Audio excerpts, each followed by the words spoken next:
donna non è cattiva, bisogna sapere tutte quante le persone che esistono, perché in cui la gente oggi come oggi sono uno stato vergognoso che è la vita che ho.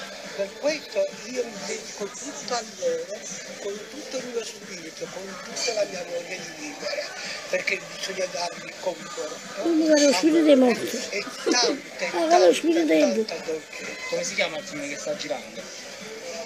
Il film che sto girando si chiama Il vestito che inganna.